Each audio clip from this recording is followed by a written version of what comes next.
Strategi kerajaan adalah untuk memastikan sebanyak yang mungkin penduduk di Malaysia menerima vaksin bagi menyelamatkan nyawa dalam tempoh secepat yang mungkin. Selepas usaha vaksinasi ini, diharapkan ekonomi negara akan dapat kembali pulih dan kehidupan menjadi lebih baik. Walaupun kita semua masih perlu mengambil langkah berjaga-jaga untuk mengelakkan penularan pandemik ini. Vaksin dan pertumbuhan ekonomi, kupasan topik ini dalam segmen Bola Biz sebentar nanti. Salam sejahtera, saya Hazel Desmond dan ini Biz Malaysia edisi Khamis 20 Mei 2021. Ketika ini bersiaran menerusi saluran berita RTM. Saya bawakan terlebih dahulu perkongsian ini. Dalam situasi ekonomi semasa yang mencabar berikutan penularan COVID-19, masyarakat perlu bijak membuat perancangan kewangan. Menurut Naib Presiden Penyelidikan dan Penerbitan Majlis Perancangan Kewangan Malaysia, Profesor Dr. Muhammad Fazli Sabri, ia penting bagi mengurus kedudukan ekonomi atau kewangan masing-masing dengan baik. Masyarakat juga perlu lebih berdisiplin dalam berbelanja. Dari segi cara pengurusan kewangan kita. Kalau dulu bila kita tengok melihat sesuatu tu kita terus nak beli. Sekarang ni kita perlu dulu ikut keutamaan atau prioriti. Sama ada perbelanjaan ni perlu ataupun tidak perlu. Itu yang pertama. Yang kedua, saya suka juga untuk cadangkan bahawa antara perkara utama yang perlu diperhatikan adalah sejauh mana kita mempunyai dana ataupun simpanan kecemasan. Sebab kita tengok dalam pandemik COVID-19 ini ramai yang kehilangan pekerjaan, kehilangan sumber pendapatan. Jadi sekiranya ini terus berlaku sebab kita pun tidak tahu bila pandemik ini akan berakhir, at least kurang-kurangnya kita sudah mempunyai persiapan untuk menghadapi masa-masa kecemasan. Selain itu, saya juga ingin mencadangkan bahawa sebab berdasarkan kajian menunjukkan bahawa ramai dalam kalangan rakyat Malaysia juga tidak mempunyai perlindungan dari segi risiko, iaitu dari segi perlindungan insurans dan juga terkaput. Ini satu perkara-perkara yang kita perlu lakukan untuk membuat persiapan untuk kita menghadapi situasi yang tidak menentu, terutamanya pada masa sekarang. Dalam ketidaktentuan berikutan pandemik, aliran tunai yang baik amat perlu bagi memastikan kelangsungan hidup. Seterusnya, tumbuhan dalam keluarga orkid yang dikenali sebagai vanila yang berasal dari benua Amerika iaitu negara Mexico kini boleh diperoleh di Kampung Bangau Parit, Temerloh, Pahang. Menyedari nilai komersial yang tinggi, seorang anak muda, Muhammad Faizal Muhammad Narawi, telah mengambil inisiatif untuk menanamnya sebagai punca pendapatan sejak tahun 2008 di atas tanah seluas hampir 0.8 hektar. Kita saksikan segmen Nadi Biz yang telah disediakan oleh pihak penerbitan.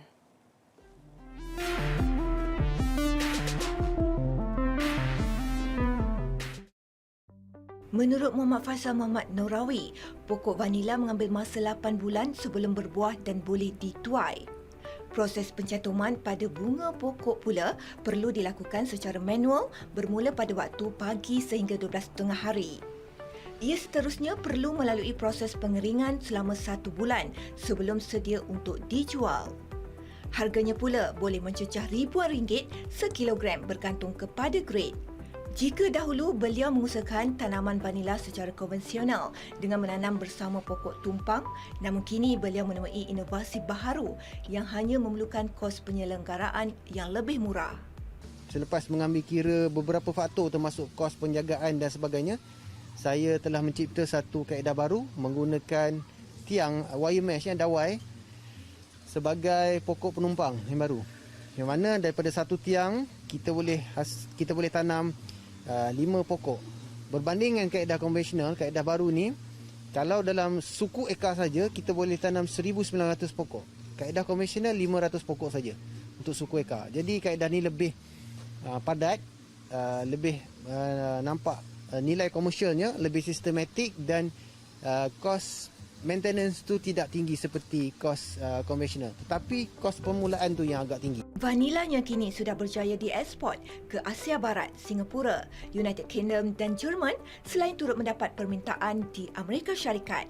Melihat kepada potensi tanaman ini dan permintaannya yang tinggi, Muhammad Faizal berhasrat membuka sebuah lagi ladang pengeluaran yang memfokuskan penghasilan vanilla beans bagi tujuan komersial.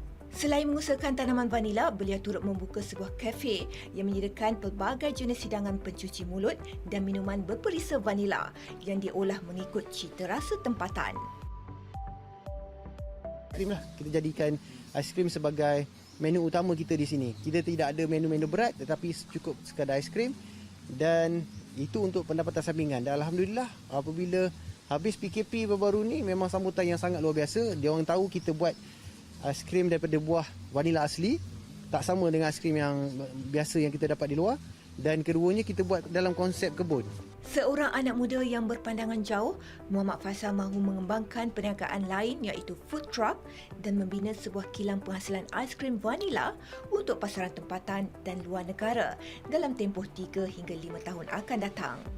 Sementara itu, bagi pengunjung yang datang sendiri ke Vanila Termeloh, rata-ratanya teruja merasai sendiri perisa asli vanila selain melihat lebih dekat tumbuhan berkenaan.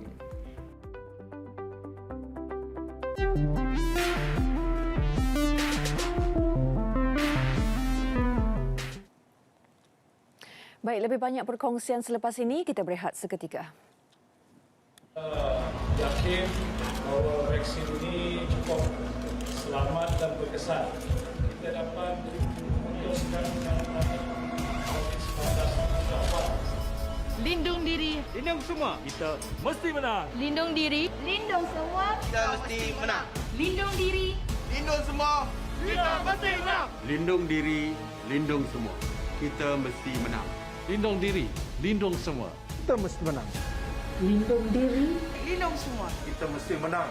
Lindung diri, lindung semua. Kita mesti menang. Lindung diri, lindung semua. Kita mesti menang. Lindung diri, lindung semua.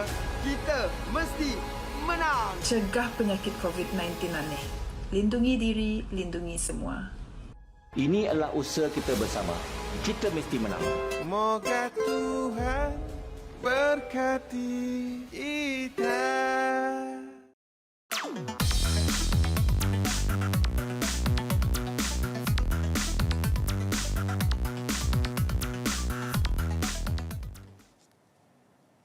Baik, terima kasih kerana terus setia bersama BIS Malaysia. Tanggal 24 Februari 2021, satu detik bersejarah dalam usaha negara membantras penularan pandemik COVID-19.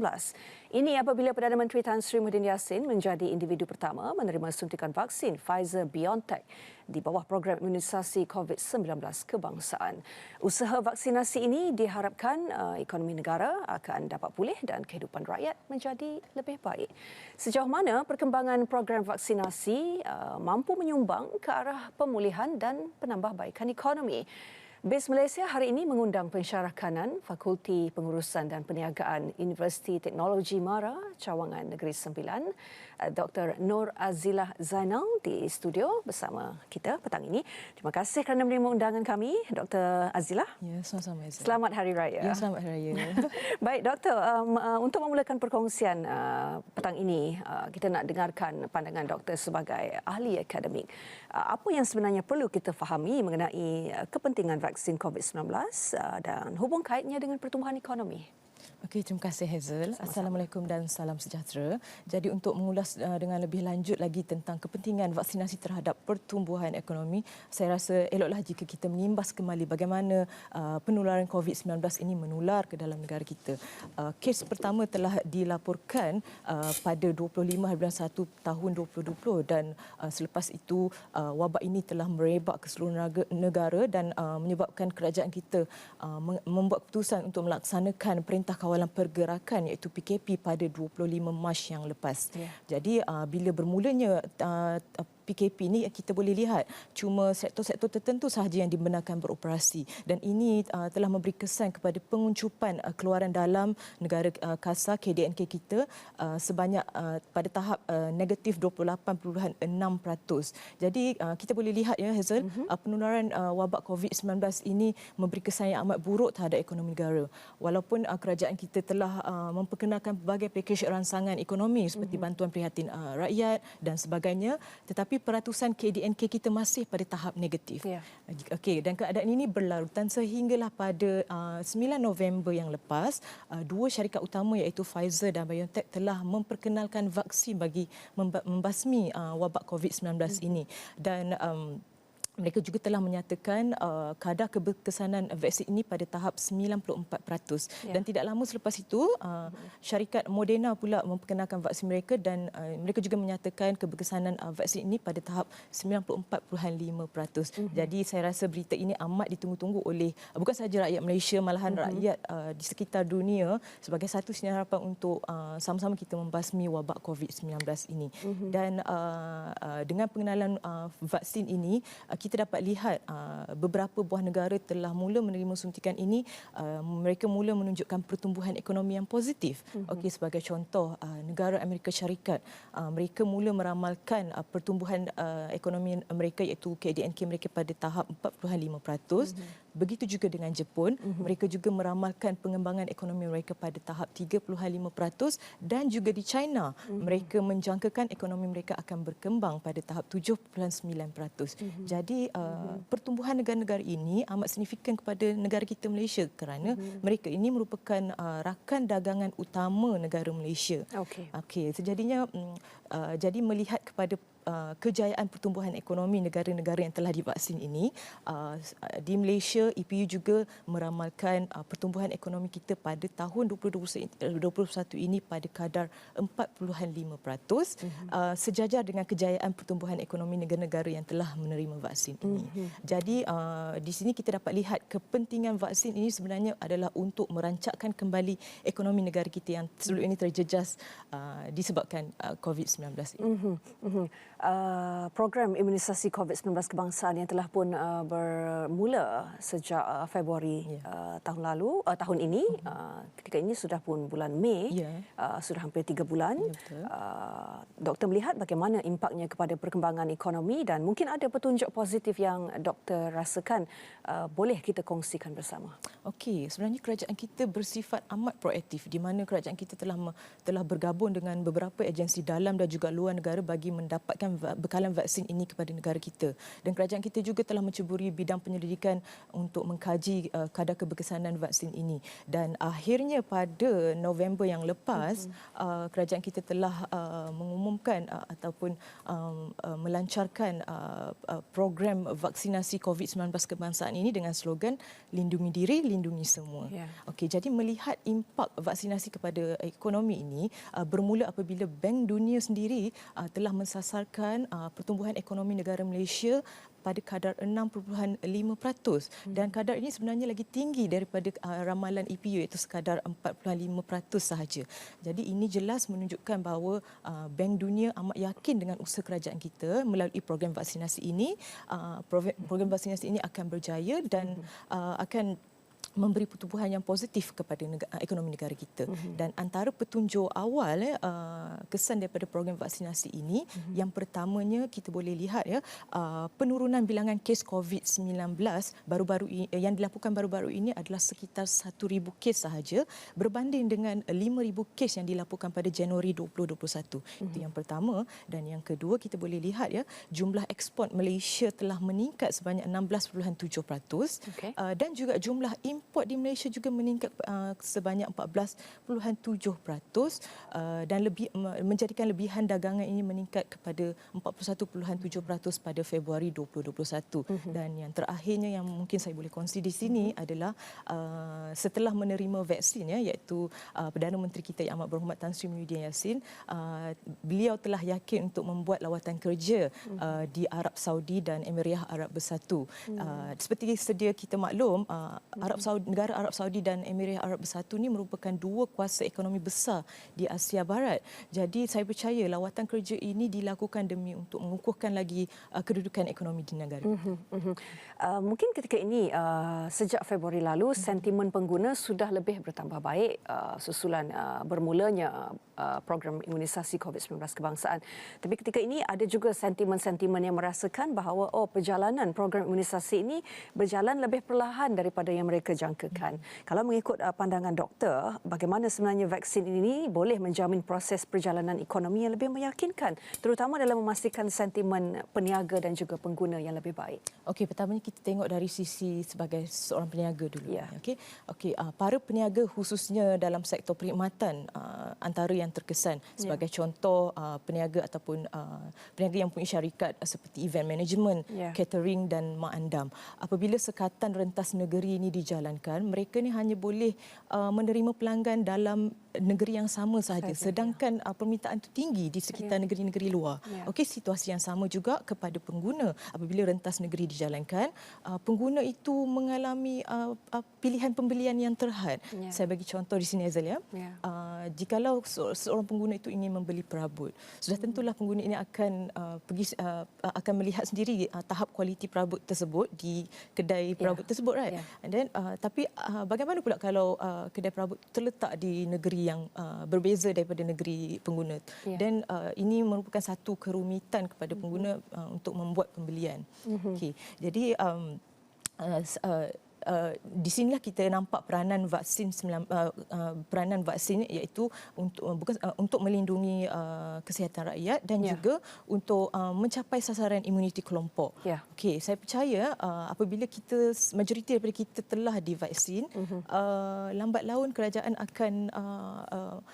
akan memansuhkan sekatan rentas negeri ini. Dan apabila sekatan rentas negeri dimasukkan, sudah tentulah para peniaga boleh menjalankan perniagaan mereka dengan lebih meluas dan pengguna akan berasa lebih berpuas hatilah dengan pembelian yang dengan lebih yakin. Baik, lebih banyak lagi pandangan dari Dr. Nur Azilah yang akan kami kongsikan mengenai keperluan untuk mencapai imuniti kelompok daripada program imunisasi COVID-19. Baik, kita berehat seketika, kembali selepas ini.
Baik, terima kasih kerana terus setia bersama BIS Malaysia.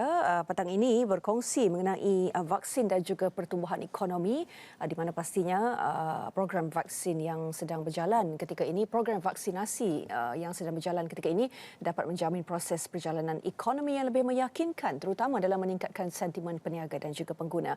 Saya ingin meneruskan perkongsian bersama dengan Dr. Nur Azilah Zainal, pensyarah kanan Fakulti Pengurusan dan Perniagaan, Universiti Teknologi Mara Cawangan Negeri Sembilan.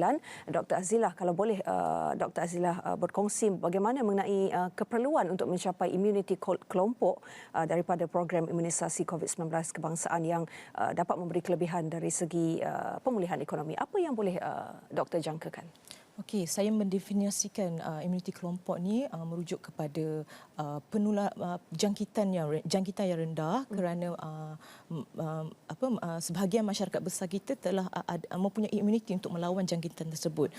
Seperti di Malaysia, kejayaan program vaksinasi COVID-19 ini dapat dicapai melalui imuniti kelompok yang melibatkan penerimaan suntikan vaksin oleh 80% rakyat Malaysia. Jadi apabila rakyat telah divaksin, sudah pastilah tahap kesihatan rakyat akan berada di tahap yang bagus dan bilangan COVID-19 juga bilangan kesnya akan dilaporkan menurun. Jadi ini sekaligus dapat meningkatkan produktiviti negara. Okey. Jadi lambat laun kerajaan juga akan melonggarkan SOP dan sekatan rentas antar negeri juga akan dimasukkan. Jadi apabila sekatan rentas negeri ini dimasukkan, sudah pastilah kita akan lihat kerancangan ekonomi negara kita akan pulih dan kembali seperti sedia kala. Alright. Jadi melihatkan keadaan ini, saya yakin keadaan ini akan menarik lebih banyak pelabur-pelabur asing untuk melabur di dalam negara kita. Dan sudah pasti apabila pelaburan dibuat di Malaysia, sudah pasti banyak peluang pekerjaan yang akan ditawarkan, dan peluang ini amat ditunggu oleh segelintir masyarakat Malaysia, terutamanya yang terkesan ataupun yang hilang pekerjaan dalam tempoh PKP yang lepas. Pastinya pemulihan ekonomi negara memang bergantung sepenuhnya kepada kelancaran dan juga keberkesanan program imunisasi. Memang kerajaan pun sudah menyasarkan 80% penduduk untuk diberikan vaksin untuk mencapai imuniti kelompok ini. Doktor jangkakan bila seawal yang mungkin boleh agaknya sasaran kita boleh mencapai 80% imuniti kelompok itu? Okey, saya yakin keberkesanan program ini dapat dicapai pada tahun 2022 iaitu tahun depanlah. Ini kerana program ini program imunisasi saja telah memakan masa sehingga setahun, iaitu sehingga hujung tahun ini. Okey, jadi saya juga yakin bahawa program imunisasi ini akan berjaya bila kerajaan kita telah menempatkan seramai lebih 15,000 petugas barisan hadapan di 950 pusat pemberian vaksin.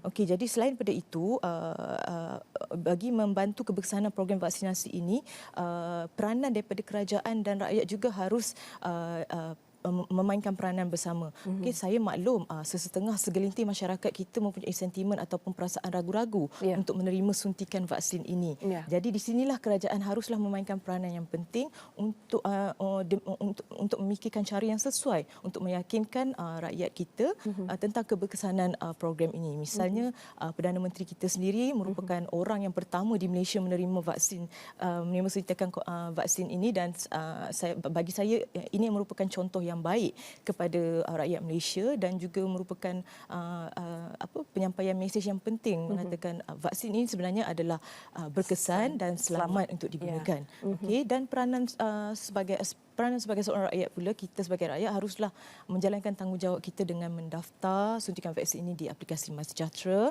Okey, dan juga mendaftar MySejahtera, dan kita juga harus rasa bersyukur Hazel, kerana rakyat Malaysia ni menerima suntikan ini secara percuma. Bukan sahaja untuk warga negara, malahan orang bukan warga negara juga menerima suntikan vaksin ini secara percuma. Dengan adanya vaksin ini, pasti setiap sektor ekonomi mengharapkan untuk diberi perlindungan menerusi imunisasi dalam kadar secepat mungkin.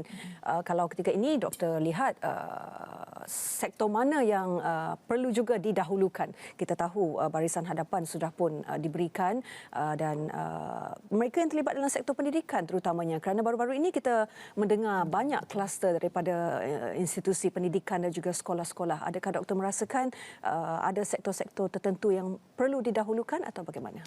Okey, sebenarnya sektor yang paling kritikal untuk diberi keutamaan penerimaan vaksin ini adalah sektor perubatan lah. Dan alhamdulillah kerajaan kita telah mengambil satu keputusan yang baik di mana semua peranan kita telah pun berjaya disuntik, iaitu kita telah pun melengkapkan fasa 1 program vaksinasi ini.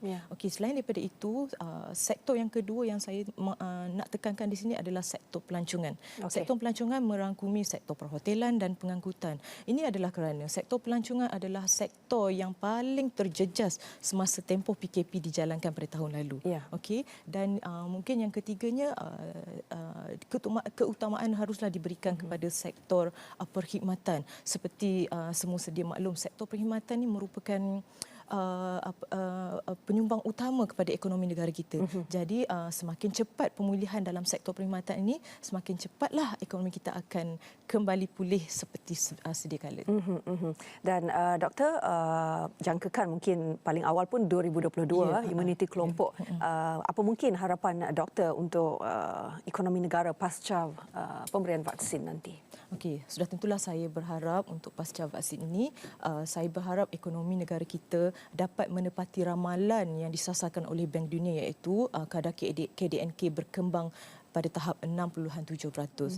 Namun kejayaan ini tertakluk dengan tahap kejayaan program vaksinasi yang dijalankan oleh kerajaan kita. Ya. Okey, jadi saya sebagai rakyat Malaysia juga harus memastikan, saya dan bersama rakan-rakan di rumah haruslah memastikan program vaksinasi ini berjaya, kerana vaksin ini bukan untuk diri sendiri tetapi untuk melindungi orang-orang di sekeliling kita juga. Bagi mereka yang menunggu nak tunggu dan lihat tu bagaimana pula, doktor? Yang itu saya rasa boleh nak mengambil langkah tunggu dan lihat, tapi janganlah terlalu lama sehingga hujung, melepasi hujung tahun ini, sebab program vaksinasi kita ini akan tamat pada hujung tahun ini. Ya, baik. Lindung diri, lindung semua. Ya. Baik, terima kasih Dr. Nur Azila Zainal untuk perkongsian itu tadi. Semoga memberi manfaat kepada seluruh penonton BIS Malaysia petang ini. Baik, perkongsian itu menutup BIS Malaysia edisi 20 Mei 2021. Terus amalkan norma baharu dan patuhi SOP di musim perayaan ini dan pastikan penjarakan fizikal di mana jua anda berada untuk sama-sama kita cegah penularan COVID-19. Lindung diri, lindung semua. Saya Hazel Desmond, kita jumpa lagi.